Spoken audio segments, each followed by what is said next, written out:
Bonjour, je suis Edith Manant, fondatrice de Solopreneur Me. J'aide les femmes qui ont créé leur activité à se connecter à leurs forces intérieures pour ensuite prendre place sur leur marché, oser voir grand pour leur activité et développer une solo-entreprise pérenne et viable financièrement. Alors aujourd'hui, je voulais aborder avec vous un problème qui revient régulièrement quand j'aborde la partie vente avec mes clientes. Il s'agit de leur difficulté, de la difficulté que nous avons, nous les femmes, à annoncer et à parler de nos tarifs et qui vient en fait montrer qu'on a ce besoin de renforcer notre confiance en nous quand on est en conversation de vente avec nos clients. Alors, quels sont les signes qui vont montrer qu'on a ces difficultés de parler de nos tarifs? Eh bien, par exemple, moi j'ai des clientes qui m'ont rapporté que dans leur communication non verbale, eh bien, par exemple, elles allaient parler très bas, voire même de manière quasiment inaudible. Ou alors, justement, elles allaient avoir un débit de voix qui allait s'accélérer avec une voix très haut perchée. Ou alors, oulala, un petit peu de rougissement. Donc, voilà, donc dès qu'elles abordaient cette partie de leur tarif. Ou alors, elles avaient une tendance à présenter, enfin, avoir un tarif à la tête du client, à faire du yo-yo avec leur tarif. Et j'en ai même eu une d'entre elles qui m'a dit, un jour, qui m'a dit que elle, dès qu'elle voyait son client, elle savait tout de suite si son client allait avoir les moyens de se payer ses prestations ou pas. Et donc, dans ce cas-là, ce qu'elle faisait, eh bien, elle lui demandait, quand ça arrivait le moment de parler des tarifs, combien la personne était prête à payer pour ses tarifs. Donc elle pensait bien faire, elle avait absolument, elle pensait vraiment faire pour le bien de son client. Mais en fait, quand on a après travaillé sur sa relation à l'argent, donc évidemment elle perdait beaucoup d'argent parce que les clients, des fois, lui proposaient très peu et elle acceptait. Mais en fait, elle s'est rendue compte que c'était en fait sa peur de perdre son client qui l'amenait à avoir ce comportement quand elle en arrivait à devoir annoncer ses tarifs. Et mais en d'autres termes, c'était son client qui faisait son job de chef d'entreprise. Donc, c'était pas très très bon pour son activité. Alors, effectivement, je conseille moi toujours à mes clientes d'avoir leurs tarifs écrits, clairement écrits pour chacune de leurs offres, avant d'aller, donc de les avoir écrits avant d'aller à leur rendez-vous client. Voilà, pour que ce soit bien clair dans leur tête et puis qu'elles n'aient plus ces signes incontrôlables quand elles parlent de leurs tarifs. Mais en même temps, je voulais vous rajouter un point supplémentaire. Aujourd'hui, je voulais vous parler d'un moyen que vous avez de renforcer votre confiance en vous quand vous êtes en conversation de vente avec vos clients. Et c'est ce moyen que vous avez, en fait, il s'agit de vos conditions de paiement. Alors, parce que soyons clairs, c'est la façon dont vous gérez vos tarifs et vos moyens, et vos conditions de paiement qui contribuent à renforcer justement votre confiance en vos capacités à gérer l'aspect financier de votre solo-entreprise et en même temps les autres aspects de votre activité. Et vis-à-vis de vos clients, eh bien, ça assoit votre professionnalisme et votre posture de leader, de chef d'entreprise. Alors, je voulais vous parler de 3 conditions de paiement que je vous encourage à mettre en place immédiatement dans votre activité, ou en tout cas à les revoir si vous êtes bien au point sur ces 3 conditions de paiement. Et on va commencer déjà par la première. Donc il s'agit du règlement en une fois. Donc donc de proposer un règlement en une fois de votre prestation, même pour un montant élevé. hein. Donc ne faites pas comme ma cliente, n'allez pas décider tout de suite de ce que votre client est capable de faire ou pas. Alors, c'est celui que vous devez présenter en premier. Comme je vous dis, hein, ça peut sembler évident, mais j'ai eu une cliente, hein, par exemple, qui pensait bien faire, hein, qui me disait oh oui, j'annonce bien mon tarif en une fois dès le début, mais en fait, bon, elle l'annonçait d'une manière un petit peu précipitée et tout de suite elle rajoutait mais vous pouvez payer en plusieurs fois. Alors là, ouf, elle disait c'est bon, j'ai parlé de la première fois, j'ai parlé des plusieurs fois, c'est bon, j'ai fait le job. Mais en fait, en faisant ça, en passant très vite sur la partie paiement en une fois, eh ben, le message qu'elle envoyait à son client et puis en fait à elle-même, hein, c'est qu'elle n'avait pas confiance en sa valeur. Et donc, elle ne pensait pas qu'elle méritait d'attirer à elle des clients qui soient capables, qui aient les moyens de la payer en une fois. Donc, vous voyez, ça peut sembler évident, mais ça ne l'est peut-être pas toujours autant qu'on le voudrait. Alors, les avantages du paiement en une fois, eh bien, c'est que c'est d'abord excellent pour votre trésorerie.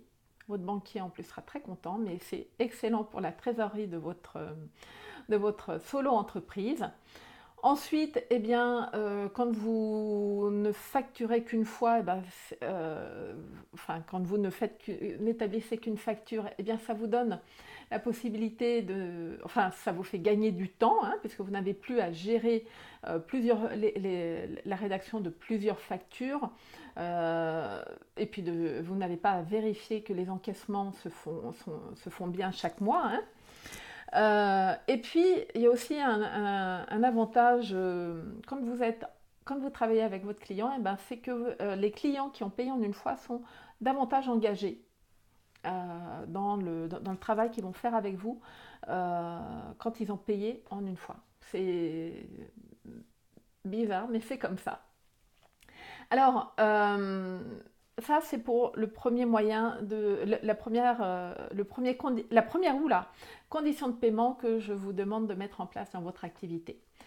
La deuxième, c'est évidemment le règlement en plusieurs fois. Alors là, donc on est bien d'accord, au début, vous allez commencer à parler vraiment de votre de la possibilité de vous régler en une fois. Et ensuite, c'est vrai que ça a tous les avantages, hein, qu'on vient de voir, mais si vous ne proposez pas cette option de payer en plusieurs fois, eh ben, vous risquez de passer à côté de toute une frange, de toute une catégorie de clients qui ont envie de travailler avec vous, mais qui ne vont pas pouvoir se le permettre parce que justement, eux, ils auraient besoin que le paiement il soit échelonné, hein, il soit fractionné pour que ça puisse rentrer dans leur budget mensuel, dans ce qu'ils peuvent se permettre tous les mois. Et je vous invite quand même à réfléchir sur ce chiffre, c'est que ça représente à peu près entre 20 et 30% du chiffre d'affaires que vous pouvez perdre si vous ne proposez pas le paiement en plusieurs fois. Alors, offrir cette possibilité à vos clients, on est bien d'accord, ça doit déjà respecter plusieurs critères, 3 critères en fait. Hein. D'abord, ça doit être une option qui est plus chère que le paiement en une fois, parce que pour vous, ça représente un travail supplémentaire d'avoir justement à gérer, hein, tous ces différents encaissements, éventuellement établir une facture aussi à chaque paiement. Donc, ça vient aussi rémunérer ce temps supplémentaire que vous allez consacrer à la gestion financière de ce client. Ensuite, la différence entre le règlement en une fois et le règlement en plusieurs fois doit être aussi suffisamment élevée pour inciter, hein, pour encourager votre client à opter plutôt pour le paiement en une fois. Parce que, encore une fois, votre job d'entrepreneur, c'est de rechercher de la trésorerie, hein, de faire rentrer de la trésorerie dans votre entreprise.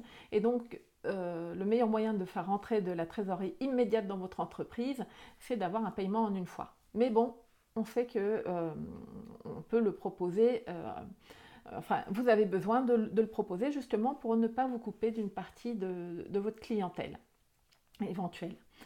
Sachez aussi que ça représente, allez, un petit argument commercial, un petit avantage commercial que vous pouvez utiliser à votre avantage. Mais ça va être dans la façon de le présenter, c'est-à-dire que vous allez présenter quand vous allez parler de votre paiement en plusieurs fois, au lieu de dire eh ben, c'est plus cher de payer en 5 fois. Le mot cher, on n'aime pas trop. Vous allez dire ben, vous avez la possibilité de payer en plusieurs fois, mais sachez qu'en payant en une fois, vous allez réaliser une économie de X euros par rapport à un paiement en plusieurs fois. Voilà, donc ça, c'est un petit truc en plus. Et enfin, je vous demande, quand vous mettez en place un paiement en plusieurs fois, que le dernier règlement intervienne avant votre dernière séance avec votre client.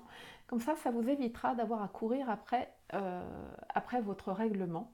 Et là, je vous parle en connaissance de cause, hein, parce que, comme je vous dis, j'ai fait des erreurs, moi aussi. Et donc là, ça, c'était une des erreurs que j'ai apprises à mes dépens. Et ce, même si vous recourez à des moyens de paiement en ligne, par exemple PayPal, Stripe, etc.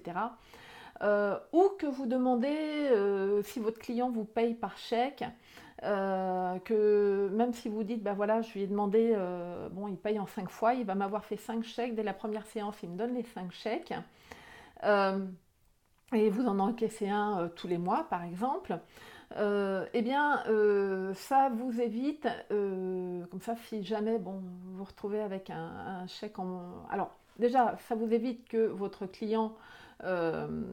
c'est un bon moyen de vous prémunir contre le fait que votre client ne se présente pas à la dernière séance, par exemple. Donc c'est un petit peu décevant aussi pour vous dans le travail que vous faites avec votre client. Mais si jamais le chèque n'est pas approvisionné, eh bien ça vous permet, quand vous voyez votre client, d'en parler directement avec lui. Et de lui dire, voilà, bon, il va falloir, faut payer tout de suite, ou vous le prévenez avant votre séance. Comme ça, il vient avec soit un autre chèque, soit en espèces, enfin donc avec un autre moyen de paiement. Et ça vous évite d'avoir à travailler pour rien, de vous assurer que la dernière séance a été réglée avant qu'elle ne soit effectuée.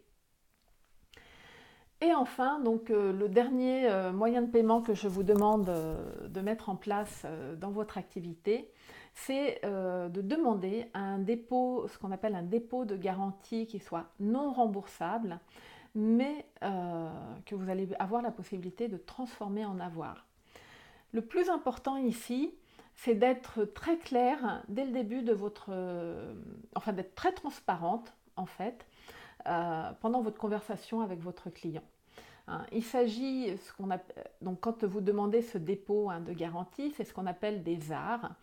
Donc les ARS, c'est une somme versée dès le début, donc pour garantir la réservation de votre prestation. Et normalement, si le client annule, enfin change d'avis, normalement, les ARS, elles sont perdues. Mais là, je vous encourage à tout de suite prévenir votre client que effectivement, c'est non remboursable. Ce dépôt, il est non remboursable, mais qu'il a la possibilité, parce qu'il a le droit de changer d'avis, mais que vous lui laissez, ça devient du coup un avoir à valoir sur vos autres prestations. Et vous pouvez par exemple lui proposer un délai de 6 à 12 mois pour utiliser cet avoir. Ça vous permet, en faisant ça, de préserver la relation client, et on sait que c'est plus important de choyer ces clients que l'on a, que c'est plus facile de les choyer que d'avoir après que d'avoir à courir, enfin à trouver d'autres, enfin des nouveaux clients. Alors, là aussi, je vais apporter un petit bémol. Je pense notamment à certaines professions comme des architectes d'intérieur, des wedding planners, voilà, où vous allez, enfin, où pour ces professions, vous allez avoir, vous allez étaler, parce que votre prestation va se faire en plusieurs temps, hein, la livraison totale de votre prestation va se faire en plusieurs temps. Donc là, je vous encourage à mettre en place ce qu'on appelle un acompte. Donc ça, je reprends donc la définition et je vous remettrai le lien euh, pour que vous sachiez d'où je tiens mes sources hein, concernant la différence entre art et acompte. Donc un acompte, c'est le premier versement à valoir sur un achat qui traduit un engagement ferme du vendeur et de l'acheteur. Et ça, donc chaque fois que vous livrez une partie de votre prestation, bon, vous commencez par un acompte et ensuite à chaque fois que vous livrez une partie de votre prestation, eh bien, il y a un paiement au fur et à mesure. Alors je sais que pour certaines d'entre vous, hein, ça ne sera pas facile à mettre en place, que ça va faire quand vous allez euh, aborder cette partie des conditions de paiement, parce que bah, effectivement, tout ce qui touche à l'argent, ça renvoie à des peurs inconscientes qui se traduisent par des réactions parfois totalement incohérentes hein, et puis qui jouent en notre défaveur. Alors, pour en savoir un petit peu plus hein, avec la relation que vous entretenez à l'argent, je vous invite à faire le test en ligne des archétypes financiers sacrés. Je vous mettrai également le lien en dessous de la vidéo pour en apprendre plus hein, sur votre mode de fonctionnement avec l'argent. Donc, ce mode de fonctionnement que vous êtes programmé à avoir depuis votre naissance. Mais je voudrais quand même vous rappeler ceci, et je le fais en toute bienveillance, hein, parce que comme je vous ai dit, j'ai moi-même fait des erreurs, j'ai eu des difficultés dans ma relation à l'argent, hein, j'ai travaillé dessus, mais avant bah, j'ai commis des erreurs, et puis je sais que j'en commettrai d'autres, mais un solopreneur averti en vaut quand même deux. Donc voilà, ce que je voulais vous dire pour vous encourager vraiment à travailler sur vos conditions de paiement et à être très au clair là-dessus, c'est qu'avec des conditions de paiement bah, justement qui sont clairement établies, eh bien tout d'abord vous allez vous respecter. Vous respectez, vous respectez votre temps et vous envoyez un message clair à vos clients que voilà, vous êtes aux commandes de votre activité, que vous avez cette possibilité, donc ça vous avez aussi, hein, en ayant vos conditions de paiement clairement établies, donc vous avez cette possibilité de renforcer votre confiance en vous pendant vos conversations de vente et aussi, comme je vous l'ai dit, dans les autres sphères du coup de votre entreprise, hein, parce que c'est un effet boule de neige. Et enfin, bah, vous endossez pleinement, courageusement et puis fièrement eh bien, votre posture de chef d'entreprise. Parce que oui, vous êtes une chef d'entreprise. Dès que vous devenez solopreneur, quel que soit votre statut juridique, vous êtes une chef d'entreprise. Et autre chose que je voulais vous dire aussi quand il s'agit pour vous encourager hein, à mettre en place donc des conditions de paiement clairement établies, eh bien, c'est que vous avez là un merveilleux moyen, enfin vous avez là un moyen de vous ouvrir à accepter de recevoir de l'argent en échange de ce merveilleux cadeau que vous faites au monde par le biais de votre entreprise et de vos prestations, de votre travail. Et ensuite, vous montrez aussi à l'argent que vous le respectez.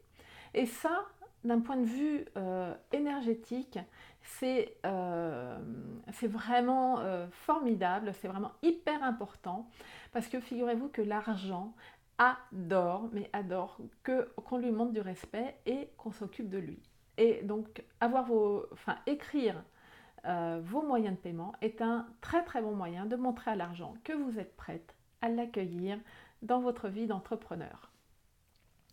Alors, eh bien voilà, maintenant je vous encourage et je vous invite à prendre un moment pour aller revoir vos conditions de paiement, pour les écrire maintenant noir sur blanc, une condition de paiement à chaque fois pour chacune de vos offres, hein, pour que ce soit bien clair aussi pour vous, pour qu'ensuite vous n'ayez plus à bégayer, à trébucher, enfin trébucher, je veux dire, à pas savoir ou à dire n'importe quoi pendant vos conversations de vente. Et puis, bah, si vous le souhaitez, je vous invite à me partager vos pratiques actuelles et éventuellement les prises de conscience que vous avez eues en regardant cette vidéo. Et puis, bah, je ne manquerai pas de répondre à tous les commentaires, à vos questions. Et je vous dis à bientôt. Au revoir.